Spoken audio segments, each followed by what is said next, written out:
Partenaire clé de la Journée mondiale de la sécurité et de la santé au travail qu'organise la société Total Énergie Congo, l'Union patronale et interprofessionnelle du Congo a sensibilisé le jeudi 24 avril à Pointe-Noire les participants à la 14e édition de cette journée à promouvoir la sécurité et la santé dans toutes les entreprises opérant dans divers secteurs d'activité.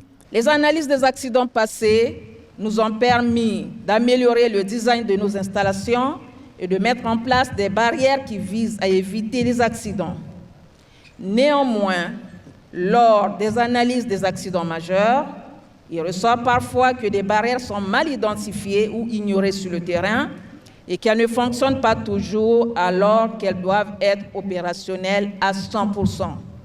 C'est ainsi qu'au périmètre de Total Énergie EP Congo, nous veillons systématiquement à la prise en compte des situations dégradées dans les analyses des risques opérationnels. Pour faire véhiculer ce message axé sur la sécurité et santé au travail, plusieurs quiz ont été mis à disposition des participants par Unicongo. On a commencé par le premier stand Unicongo où on nous a remis des quiz. Et dans ces quiz, il fallait répondre aux questions concernant la sécurité des employés sur le lieu du travail. Ça nous a permis au fait de booster notre réflexion, si possible d'apporter aussi une idée à ce qu'il faut faire lorsqu'on est dans un milieu de travail pour sécuriser ceux qui travaillent sur les lieux. Parmi les quiz que j'ai répondu, il figurait une question sur qu'est-ce qu'il faut faire lorsqu'on est dans une situation de danger immédiat. Et du coup, la réponse que j'ai eu à suggérer, ou s'il faut dire proposer, c'est que la première des choses à faire, c'est qu'il faut d'abord alerter les employés, puis procéder à une évacuation dans la sécurité et selon les règles établies. Elle est très intéressante, surtout qu'ils ont fait un quiz, c'est pour faire participer plusieurs personnes. Il y en a qui ont dû réfléchir un peu plus, il y en a qui savaient déjà. Donc je pense que ça réveille des souvenirs, ça donne envie aussi de s'intéresser à ça. C'est des questions qu'on a vues en cours aussi et c'est des choses sur lesquelles je travaille en stage.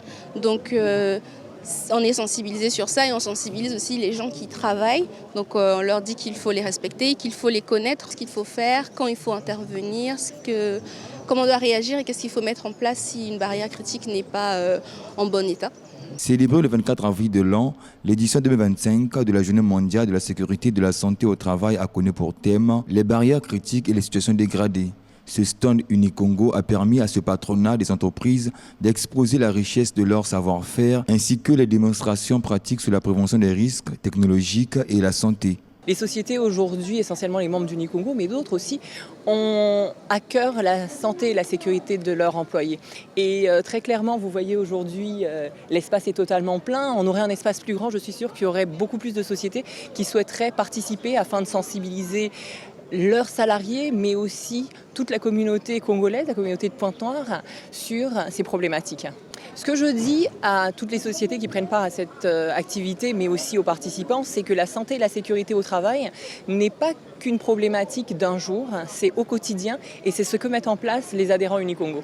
14 ans déjà que Unicongo s'est engagé à accompagner Total Énergie Congo dans la célébration de cette journée mondiale de la sécurité et de la santé au travail. Cette activité, Unicongo l'accompagne déjà depuis 14 ans avec Total Énergie. C'est pour nous très important de se positionner sur la journée mondiale de la santé et de la sécurité au travail parce que ce sont des problématiques clés dans le monde du travail. Et il est important qu'on se retrouve régulièrement, pas que le secteur privé, mais le secteur privé, les acteurs de la société civile, l'administration aussi, afin de se rappeler que la santé et la sécurité en environnement du travail doivent être une priorité. Ayant pour rôle principal de défendre les intérêts des entreprises du secteur privé, l'Union patronale et interprofessionnelle du Congo, Unicongo, entend mener à bien les missions qui lui sont assignées en vue du développement des entreprises membres.